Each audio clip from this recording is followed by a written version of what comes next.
اومدی رفیق؟ با اجازه. اوکی. خوش اومدی رفیق.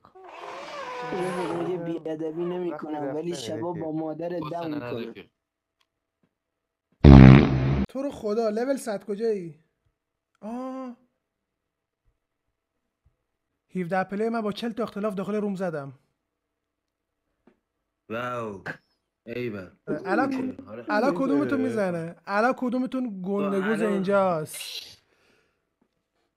دوست داری ننتو ببازی تو هم؟ ببین بهت فوش ندادم. ببین لف بدی بری روم نزنی. یه لحظه وایسا. ببین بهتون فوش ندادم. کسی که فوش میده سطحش پایینه. نه آخه داری ببین پررو صحبت نکن. آخه داری پررو صحبت پررو صحبت میکنم. من خودم اصلا پرروترم. کیر من نیست. خب الان کدومتون میخواد روم بزنه؟ ادعاش میشه. کیر من هستی؟ ولی تو هستی. ولی تو هستی. من نیستم ولی تو هستی. بعد روم فقط آنفرند نکن.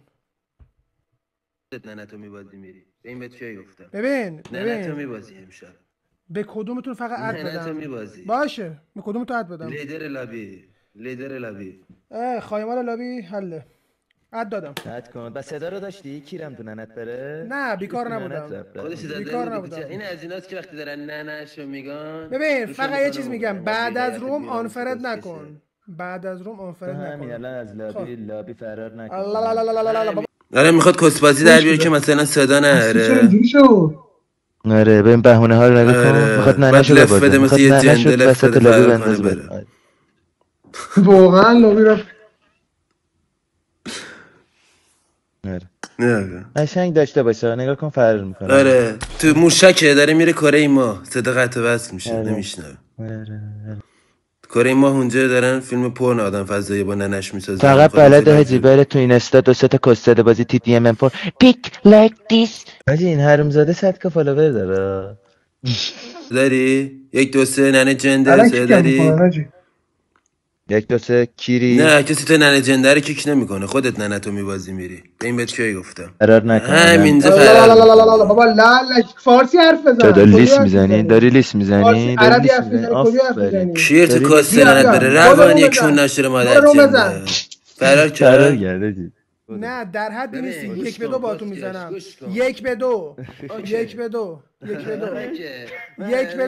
از 100 کمتری 1 به 2 نزنی. از 100 کمتری 1 به 2 نزنی. از 100 کمتری نمیذارم حرف بزنی. از 100 کمتری 1 به 2 نزنی. از 100 کمتری 1 به 2 نزنی. کیرم تو نه. از 100 ساعتونو بستم. از 100 کمتری روم 1 به 2 نزنی. از 100 کمتری. سعید ونکونو قیافه کیری مادر جنده اسکل خودش تو روم داشت با شاتگان و ام 24 ایکی میزد که آخرام این پست میبینین با ایکی میاد کلوت اسپون شده دمه جمع نیست با پیستول میرینم تو دهنش. به این مادر جنده همسال تو ننه کونی موشکم تو روم وردارین در آخر بعد کیرمو بخورین. کیرم تو کست مادر کونی.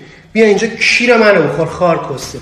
مادر جنده توی کونیا باید ببرنت بزننت فاکین شهرنو کسکش جنده. بزنه روم کیرم تو اول و آخر و زن و بچت خار کسته کونی جنده. کیرم تو کست مادر هر کی با توی کسکش کار کرد جنده شاغل. چل پدر قاشقی خار کی رین نشن نگاس فشن مادر گایدنی که کی تو نماش داخل زغ سبد کاسمور که سگ بالکن خیابون خبر کنه چه کنه مادر زیری قرار نداره بیرام سرم زده. اشتباه کردم ببخشید. فشار حاجی فشار خوردم ولم کنید. الان بابا میاد به اردنگی پرتم میکنه بیرون. اشتباه کردم تگری زدم. ببخشید. پست داده یه 100 تا این ترفنده که گذاشتی یه دونش تو این روم به دردت خورد. ننت گایده شد.